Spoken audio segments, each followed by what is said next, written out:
Namo tassa bhagavato arahato samma sambuddhassa.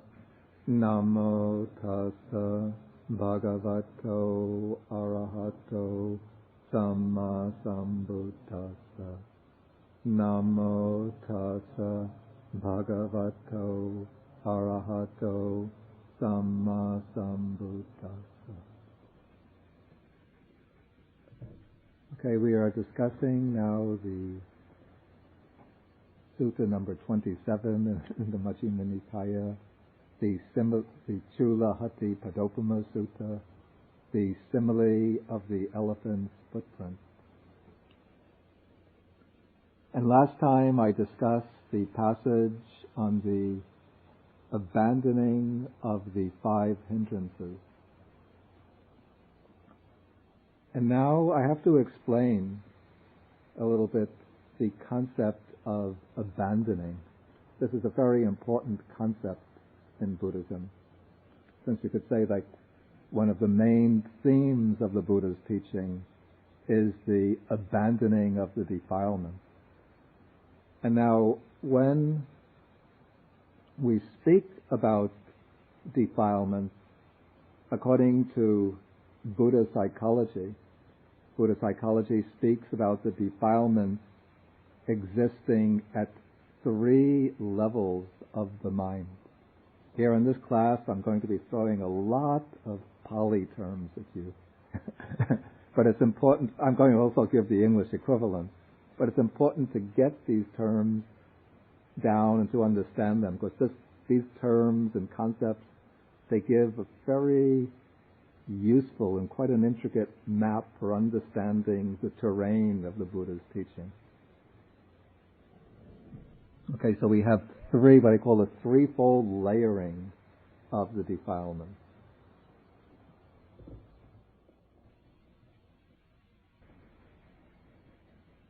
Okay, the coarsest level of defilement is called vitikama, which can be translated active expression. This is where a defilement actually motivates bodily, some kind of defiled bodily or verbal action.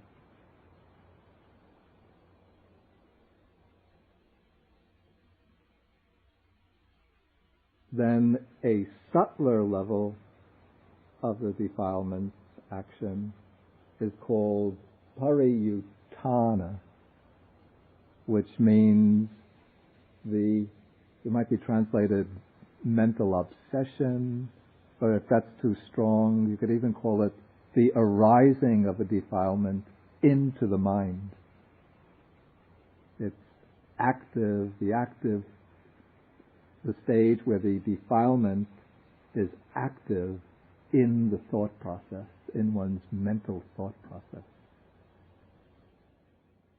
And then the subtlest level of defilement is called anusaya, the anusaya level, the anusaya stage. The word anusaya is often translated latent tendency or sometimes underlying tendency.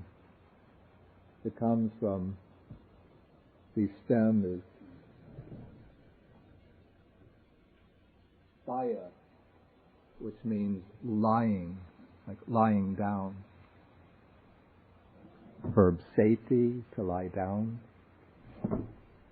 And anu means along with. So these are the defilements when they don't have to be active. They can be very quiet, like they're sleeping, but they're lying dormant in the very deep layers of the mind, so that we might not be even aware of them. But the defilements are lying there, and in this stage, the defilements, we can say, follow us from life to life.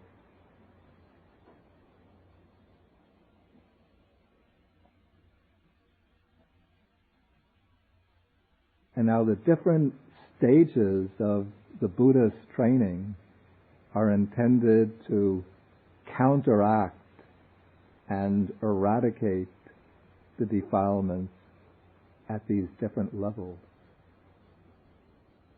So to counteract the defilements in the stage of active expression, we have the training in virtue, which is undertaken by precepts and sense restraints.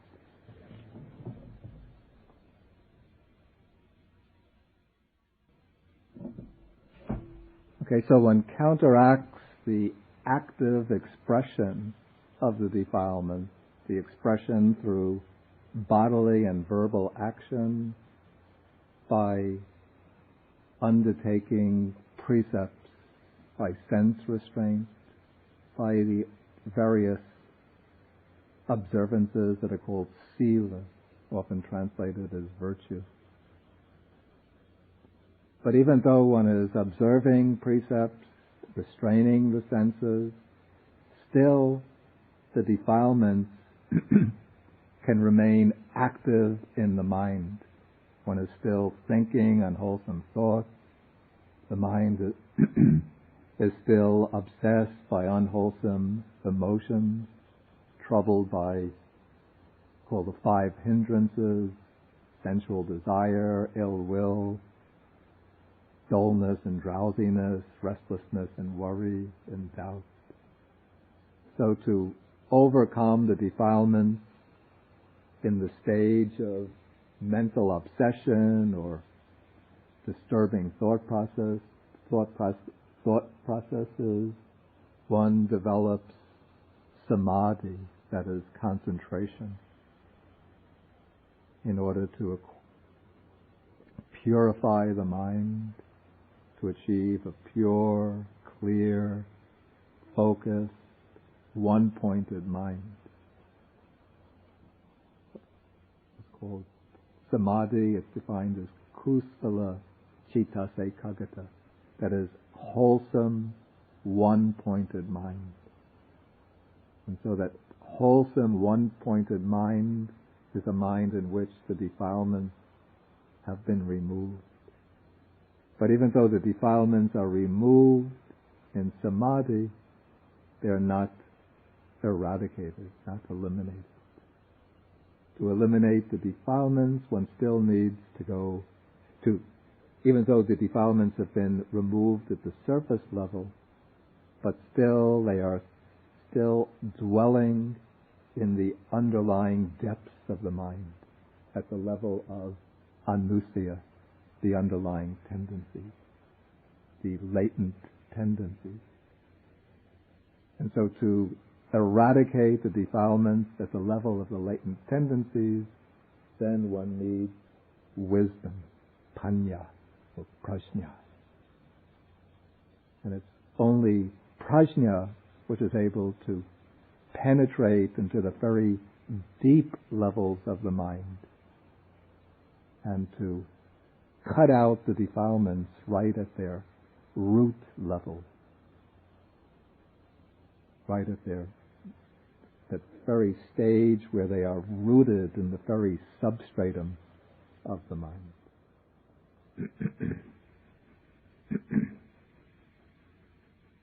Okay, now that takes us to the topic, or takes me to the topic of abandoning, when we speak about the abandoning of defilements, the abandoning of the hindrances. Now, in the passage that we had on the abandoning of the 5 hindrances, there come periods when the meditator is using specific techniques to temporarily overcome one of the hindrances. And we have technical terms for this way of dealing with the specific hindrances.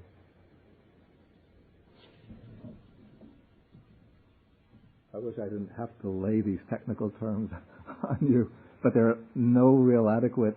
First I lay the technical Pali terms, then I give English equivalents, then I explain.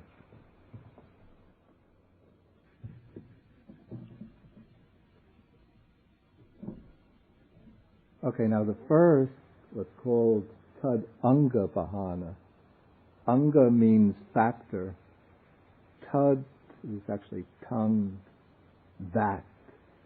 So it's literally that factor abandonment.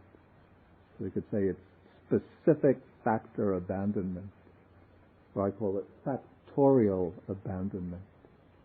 What this means is that one uses one particular factor to overcome an unwholesome state to which it is directly opposed. So, for example, a meditator is having the problem with sensual desire, so he uses the meditation on the unattractive nature of the body to overcome sensual desire. Or the meditator is having trouble with ill will and anger, so he uses the meditation on loving kindness, metta bhavana, to overcome that ill will and anger. Or one is having trouble with sloth and torpor, mental dullness and drowsiness, so one uses the perception of light to overcome that dullness and drowsiness. Or one is having trouble with the restlessness and remorse, and so one takes a calming, peaceful object, like meditation on the breath, to calm the mind down.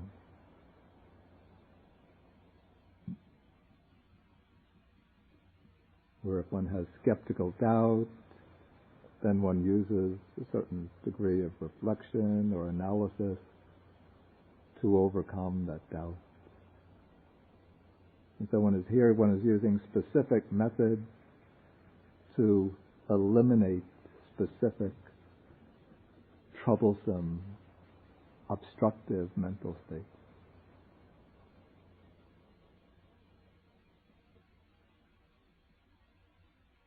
And it seems the paragraph number 18 is describing, in the initial stages, I would say, the way a meditator uses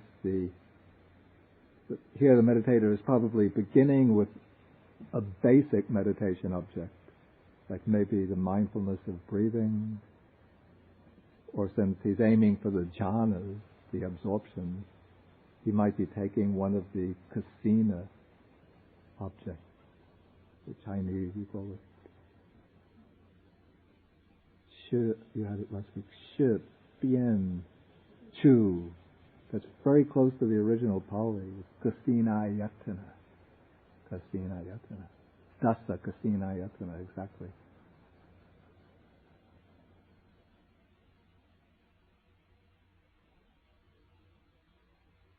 One of these colored discs, or discs representing the four elements.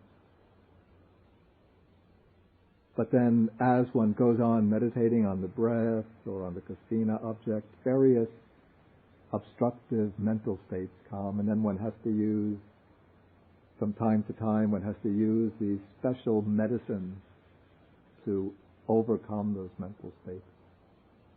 Like from time to meditate on the 32 parts of the body, from time to time meditate on loving kindness, and in that way gradually one builds up the strength of meditative development so that those mental hindrances get weakened and the mind can remain on its object more and more consistently, until at a certain point the meditator will overcome the 5 hindrances completely and become able to remain persistently, consistently focused on the object.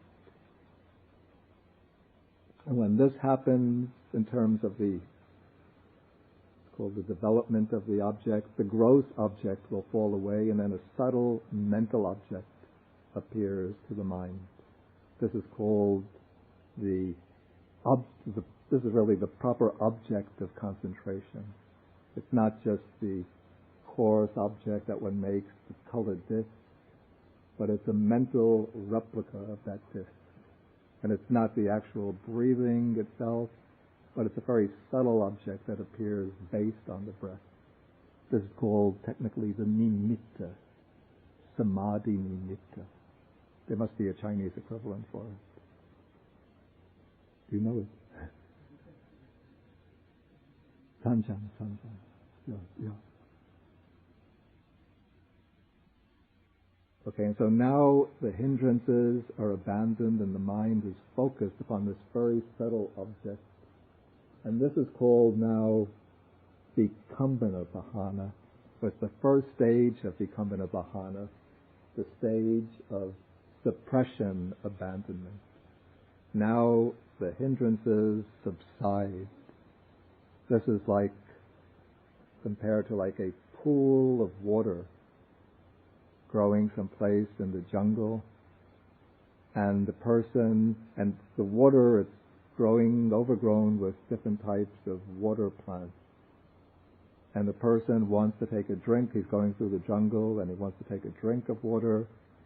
And so he uses his hands to push the jungle plants away so he could get some clear water to scoop up and drink. The jungle plants will still grow when he removes his hands. And so this suppression by abandonment, it doesn't get rid of the defilements, but it keeps them away so that they're not able to obsess the mind. And now what we're dealing with here when we speak about having thus abandoned these 5 hindrances, in the beginning of paragraph 19, having thus abandoned these 5 hindrances, imperfections of the mind that weaken wisdom, that would be the very first stage of suppression abandonment. In the commentaries, this stage, I wrote it last week. I'll take this off now. I'll keep that, but I'll write the term.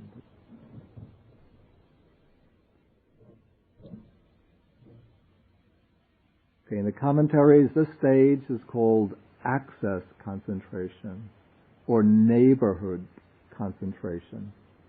That is, we're now getting into the neighborhood. We're approaching full concentration. So we haven't quite gotten into it yet. Now the 5 hindrances have been suppressed. The mind is the proper object of concentration has appeared, and the mind is able to sustain its attention upon that object of concentration, to sustain it consistently over a period of time without having the attention interrupted by stray, distracting thoughts.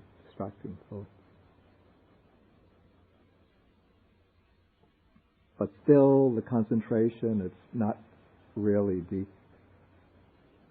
And now for some meditators, they would be able to use this access concentration, this is my opinion, as a basis for then shifting over and developing insight meditation.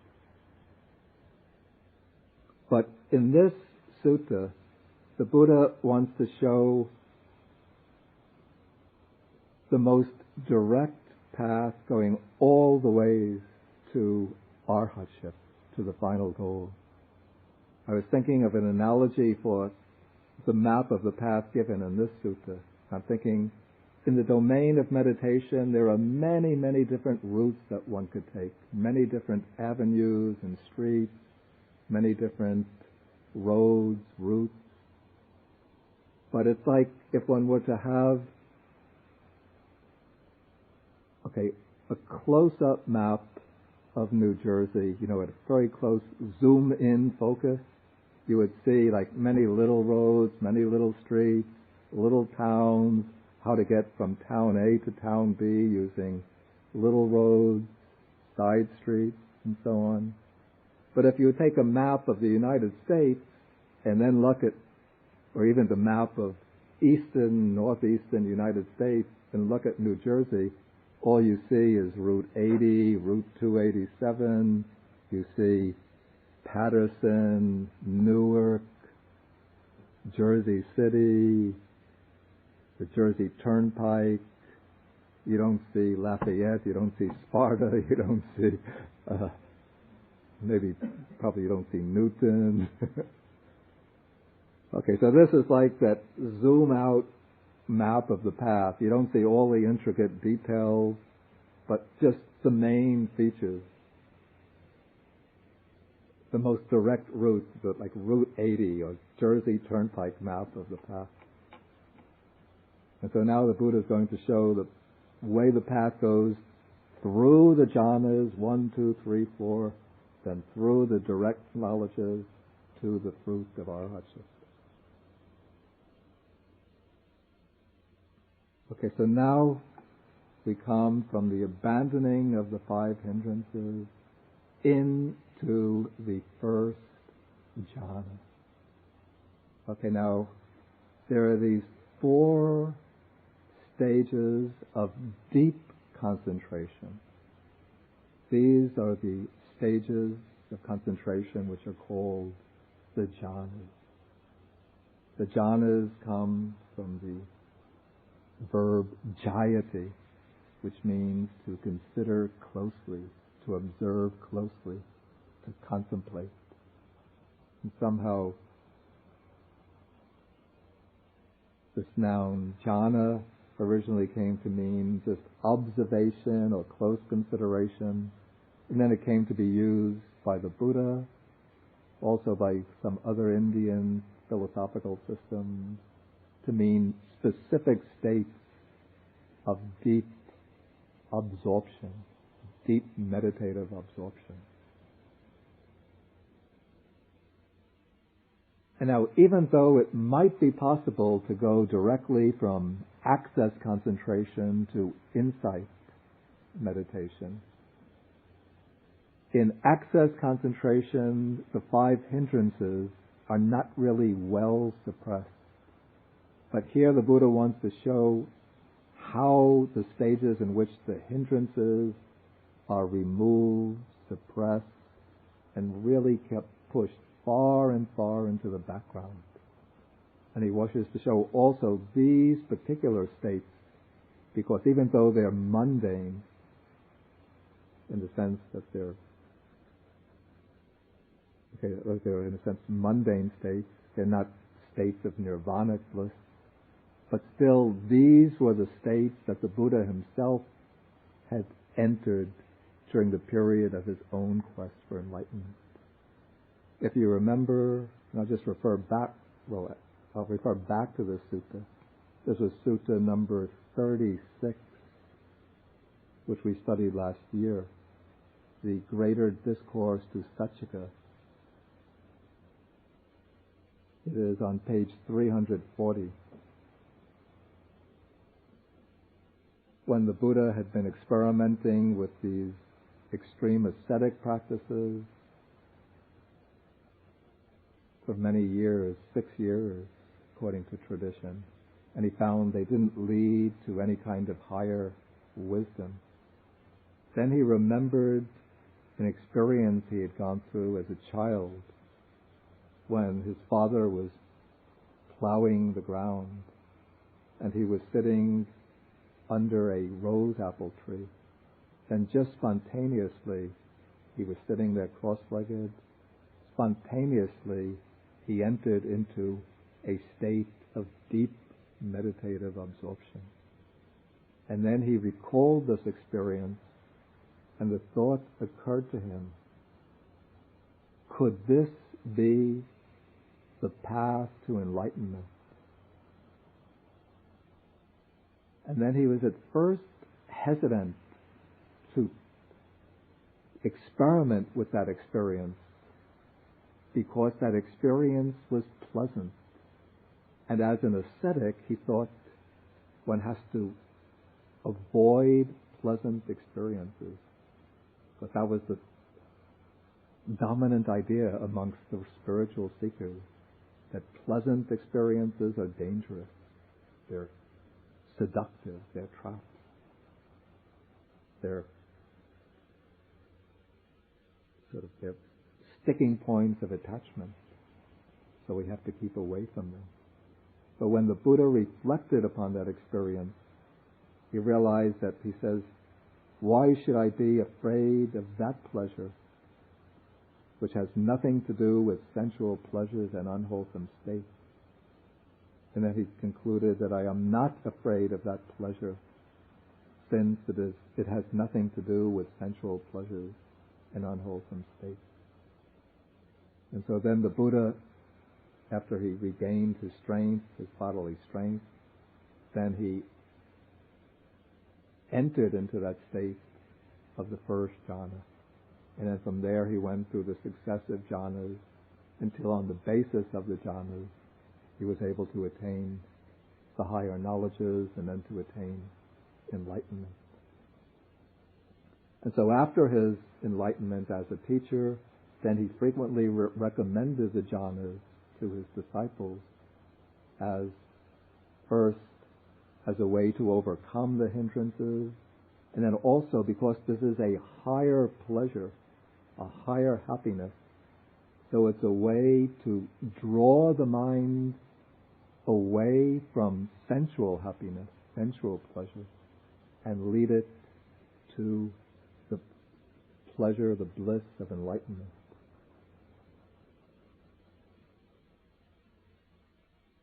Like sometimes people think that one has to avoid any kind of bliss of samadhi, since any kind of bliss is dangerous. But in fact, the Buddha is a skillful teacher, and he uses the higher pleasures, the higher type of happiness, as a means, because the mind is always seeking happiness, that's natural. So first, and in its ordinary condition, the mind seeks sensual happiness. So if one just says, withdraw from sensual happiness, sensual pleasure, but I'm not going to give you any other happiness, then the mind just dries out. But the Buddha uses the jhanas as a kind of meditative happiness. And then once one experiences the happiness of, even a little taste of the happiness of the jhanas, then it's so much more refreshing and blissful than sensual happiness that one doesn't want to enjoy sensual happiness anymore. And then once one really indulges in the bliss and joy and rapture and tranquility of the jhanas, then of course there's a danger. One can develop attachment to it. But then the Buddha will teach, cut off that attachment. First one goes through the successive jhanas, leaving the lower jhana, reaching the higher jhana, the higher jhana, the higher jhana. Then one has to contemplate the jhanas themselves as anicca, impermanent, dukkha, unsatisfactory, insecure, anatta, not mine, not I, not myself. Then one gives up the attachment to the jhanas. Okay, so now we come to the first jhana. Okay, so now having abandoned these 5 hindrances, imperfections of the mind that weaken wisdom, quite secluded from sensual pleasures, secluded from unwholesome states, he enters and abides in the first jhana, which is accompanied by applied and sustained thought with rapture and pleasure born of seclusion. Okay, this is a stock definition which occurs probably at least 10 times, maybe as many as 20 times in the Majjhima Nikaya. it seems the compilers of the canon, probably the Buddha himself, used this stock definition. And so whenever the text explains the first jhana, always the same formula is used. So we have here a set, certain fixed phrases. First come the preconditions for entering the first jhana. One abandons the 5 hindrances. Then what says the same thing? Secluded from sensual pleasures. That's the objective.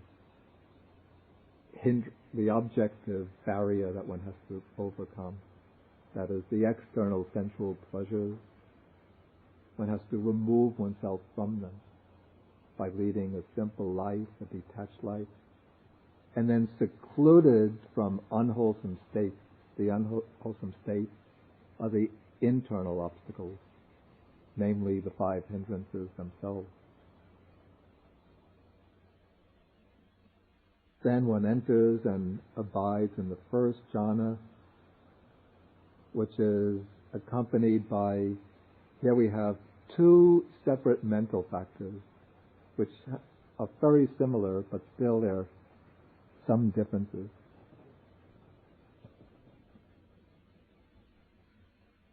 Yeah, okay. We speak of access concentration. I spoke of access concentration as a state in which the mind becomes well concentrated on the object. But still, access concentration, it's not yet a state of full concentration. And the difference is that in full concentration, the certain factors become strengthened to such a degree that they bring about, we might call, a quantum shift in the level of consciousness. They actually shift the mind to a different level of consciousness, so that it's no longer functioning on the ordinary sensory level, the level of this particular world in which we dwell, but the mind is now functioning on a level that corresponds to that of the rupa, the world of pure form.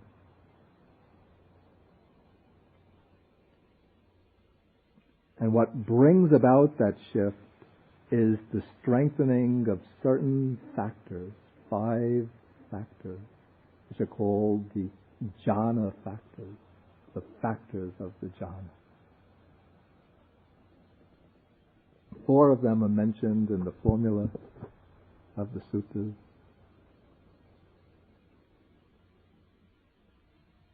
Okay, the first of these, which is translated here, is applied thought.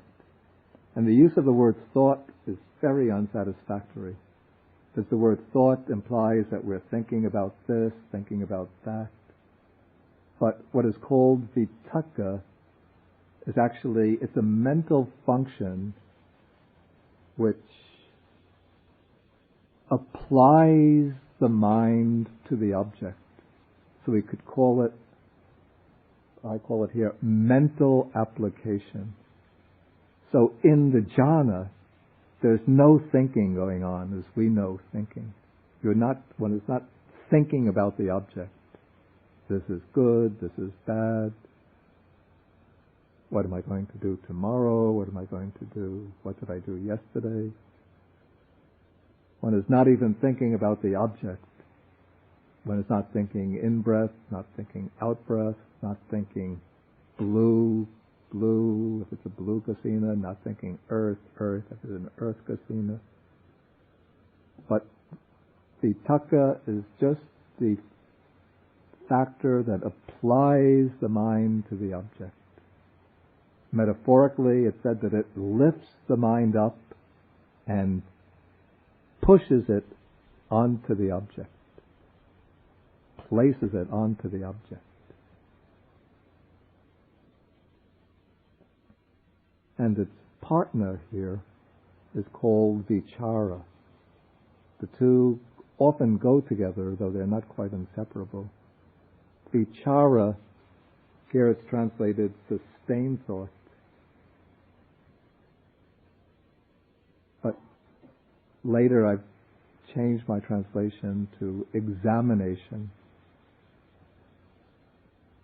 Vichara is what examines the object.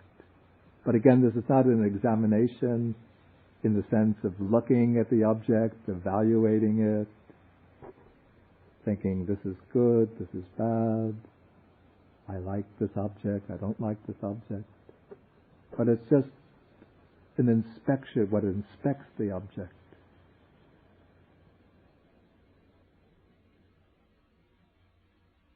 And so for attaining the first jhana, vitakka, what's called applied thought and sustained thought, are very active factors.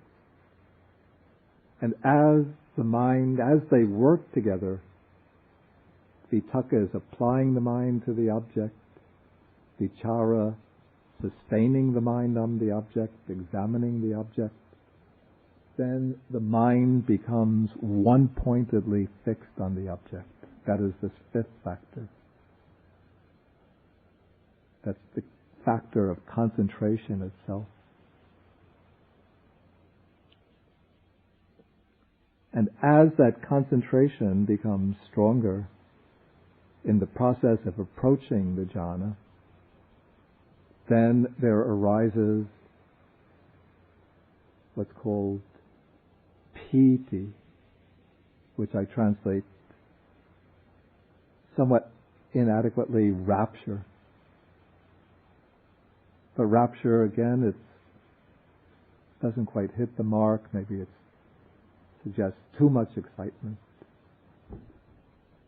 I wonder whether elation might be a better rendering. Or even, but joy, I sort of reserve for another Pali word. But joy also suggests something of the quality of piti. It's a kind of, there's an element of excitement in piti, an element of exuberance, exhilaration,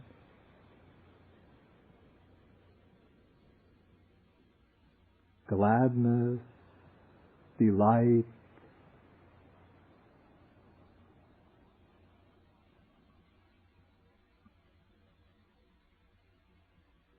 And so it's relatively coarse compared to its partner, sometimes partner, called sukha. Sukha is the feeling of pleasure that accompanies the jhana. Feeling of happiness, but it's actually more a feeling of pleasure.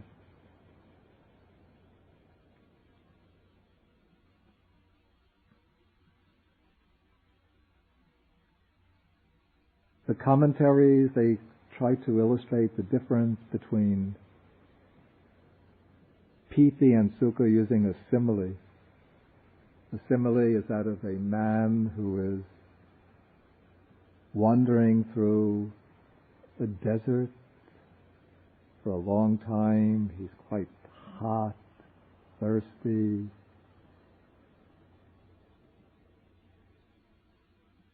Only has his supply of food is running low. Then as he's going through, he comes across another man walking from the opposite direction. He asks whether there is an oasis anywhere nearby. And the man tells him, just about 200 yards ahead, there's an oasis with a nice pond and palm trees, fig trees, date trees. And so the man hears this, he becomes very happy and joyful. He starts walking. And before long, he sees just ahead of him the pond and the fig trees, date trees, plants growing, and he's very, very joyful and elated. Okay, that joy and elation that he experiences when he sees the pond right ahead, that is said to be like piti. Then he arrives at the oasis, he jumps into the pond, he bathes, drinks water, fills up his water bottle, eats some dates and figs, and fills his bags with various foodstuffs. Then he lies down under a tree and rests. That is said to be like sukha. Okay, this is a simile, and it's not perfect. There's some inadequacies. For one thing, the simile suggests that piti and sukha occur at different times, right? But actually, piti and sukha occur together. But if you just take the mental qualities, you could see that there's some relation to the mental qualities. Piti has that sense of elation, excitement, exuberance.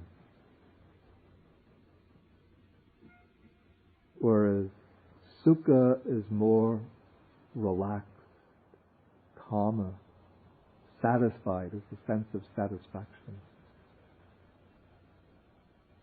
Okay, and so now, even though the way I explain it, there's some sequence to as the process of approaching jhana occurs, there's some sequence in the strengthening of these factors. But when the jhana is attained, all of these 5 factors are present together. And all of them work together, focusing and plunging the mind into the object, so that the mind becomes completely immersed in the object, completely absorbed in the object.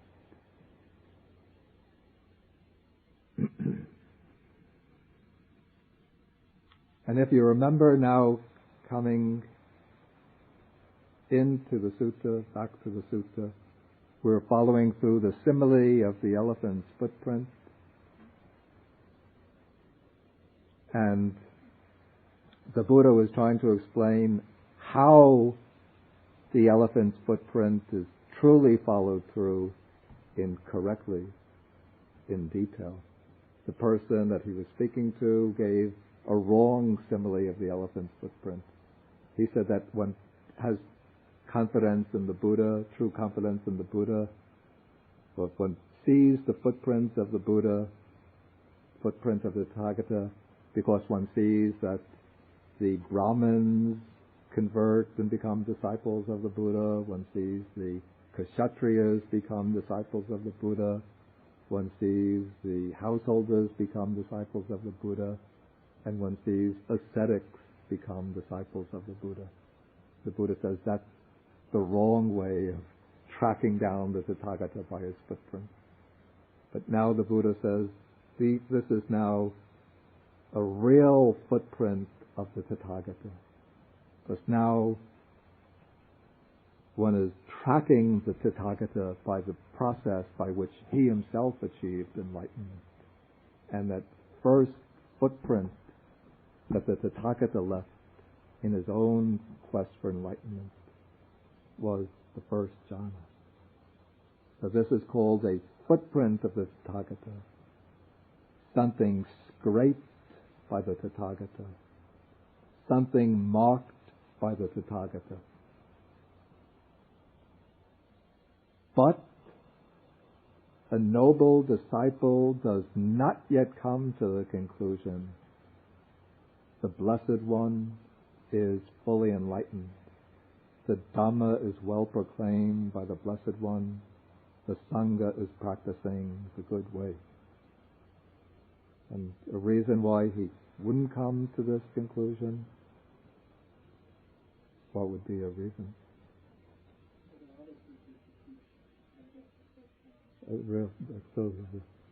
Because the jhanas of teaching not unique to the Buddha's dispensation, to Buddhism. So other teachers could also teach the way to the jhanas. Maybe not as clearly and precisely as the Buddha, but there will be teachers outside who also teach the jhanas. And so one could be following the instructions of another teacher and reach the first jhana and still not, that would not be evidence that the Buddha is fully enlightened.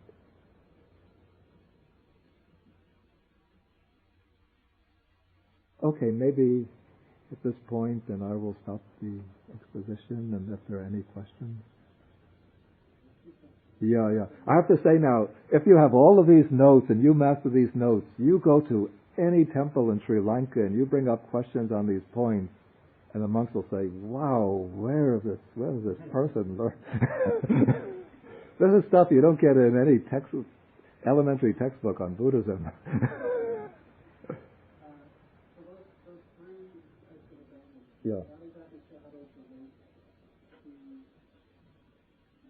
Yeah, I didn't actually come to the Samucceda Vahana yet. Yeah.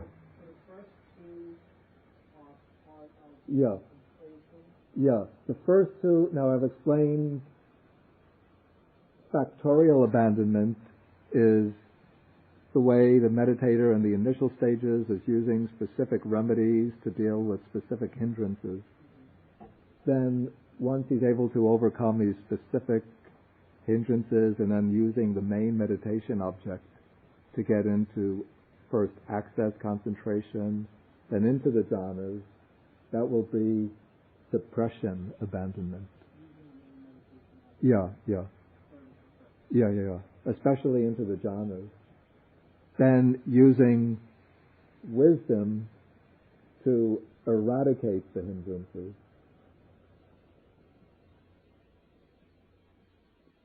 Using wisdom to eradicate the hindrances, that will be eradication abandonment. That I didn't explain because we didn't actually come to that in the sutta yet. That's what comes in the section on the destruction of the taints in paragraph 25. So I have to revive that part of the diagram next week.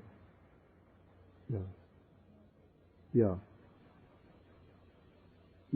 Okay, the word samadhi has a wider range than jhana. Samadhi, let's say jhana is the most eminent, is a very eminent type of samadhi. But there is samadhi which is approaching jhana, short of jhana. Just when the mind becomes concentrated, even if you're practicing meditation, the mind becomes concentrated for a few minutes, so you're focusing quite clearly on the object. You could say that you're experiencing some samadhi, but you wouldn't call that a jhana unless you really get into a proper jhana in the sense of absorption. No, in jhana there's no insight in the sense of examining impermanence, examining a non-self. It's just complete absorption in the object. Yeah. There is awareness. Of course, there's very clear consciousness. Yeah, extremely clear consciousness. Yeah.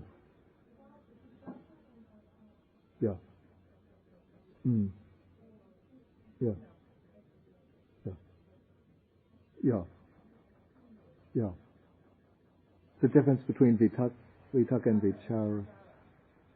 I have to say it's very difficult to explain the difference between them. And in terms of experience, okay, one just has to sort of reflect back on one's own experience of, okay, suppose one is taking a kasina object. And I don't have very much first-hand experience with kasina. But just suppose, okay, a blue kasina, and one has the initial object, the blue disc. Vitaka will be that particular factor by which one is, again, one has to use these metaphorical words, lifting the mind, applying the mind again and again, over and over, onto the object. applying the mind to that object. Blue disc, blue disc, blue disc, blue disc.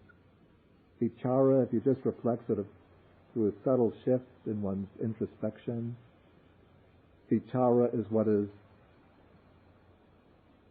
examining the blue disc, or looking at the blue, well, the eye is looking at it. Just examining the blueness of the blue disc, exploring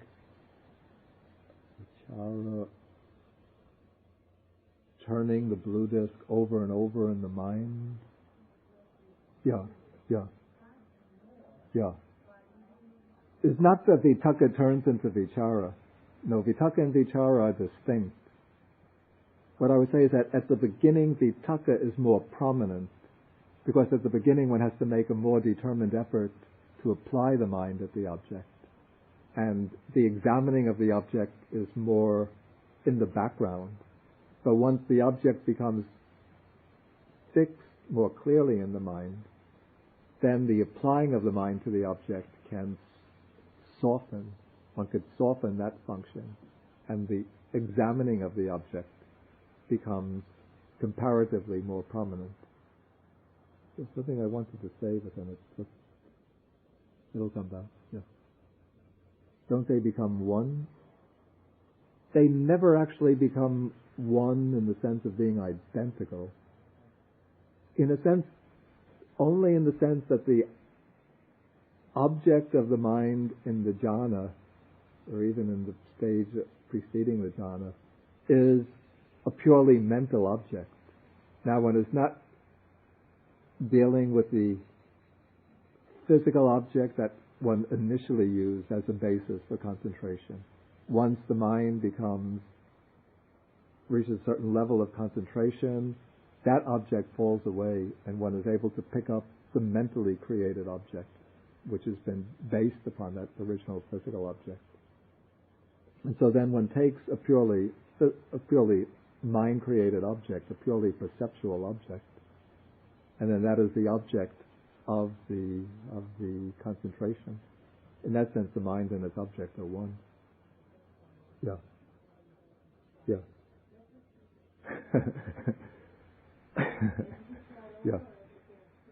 I say it differs from person to person, but one does have to make effort. If one doesn't make effort, then one will slide away from the access concentration. But it's not a thing where you could really deliberately push yourself from access into the first jhana just by straining and struggling. It's just a matter of, you have to make an effort, but then it's a matter just of the faculties maturing on their own. Somewhat like if you have a delicate plant, to grow it, you have to make the effort to give it proper water, proper nutrition, but you don't make the effort for it to flower. It flowers when it reaches the proper. Now I remember what I wanted to add to Suki on the distinction between vitakka and vichara. The commentaries give some similes, which again, similes are always to be taken with a grain of salt. They say, let's see, vitakka is like, a compass for drawing a circle. Vitakka is like the point of the compass that you stick into the paper. Vichara is like the point that you use to turn around to make the circle. Or it's like, I think when drawing a plate, vitakka is like the hand that holds the plate firmly. Vichara is like the hand that turns around to try the plate. Another simile I don't like because it suggests a difference in time. Vitakka is like you strike a gong. Then vichara is like the reverberation of the gong. I don't like that because it suggests a cause and effect relation between them, which is not the case. There were two more similes, I don't remember them. Yeah. I'm not quite sure that I get the point. Yeah.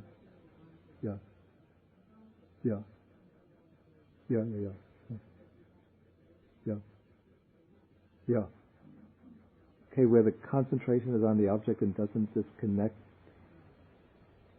I'd say that's more characteristic of access concentration, not yet the jhana. Yeah. I say it's in that point where the concentration is on the object and doesn't disconnect. That's where the jhana factors are now starting to build up strength. But it's not yet the point where they're in the jhana.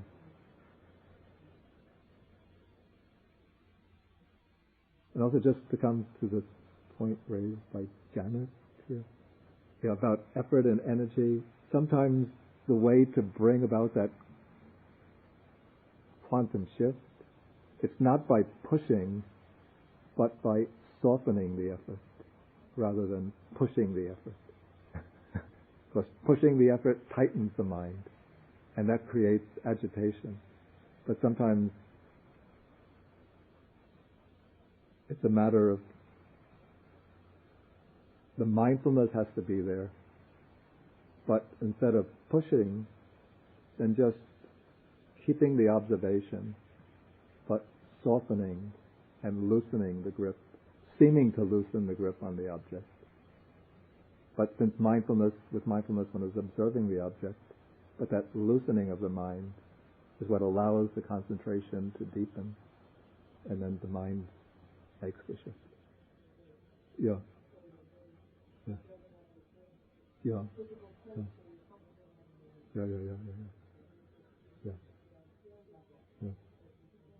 That's a very good analogy. Okay, maybe one more question. I don't really know enough about Zen archery to say whether it's so or not. Okay, then we'll stop and continue next week. Okay, we do the sharing of the merit. No snow today. What's happened? Snow devas are taking a Tuesday off. Akasata chabumata deva naga mahidika punyantang anumoditpa chirang rakantu sasanang. Akasata chabumata deva naga mahidika punyantang anumoditpa chirang rakantu sasanang. Akasata chabumata deva naga mahidika punyantang anumoditpa chirang rakantu mang parang. Etavata chame sampadang punya sampadang sabbe deva anumodantu sabba sampati siddhya. Etavata chame sampadang punya sampadang sabbe bhuta anumodantu sabba sampati siddhya. Etavata chameya, etavata chameya, etavata chameya, etavata chameya, etavata chameya, etavata chameya, etavata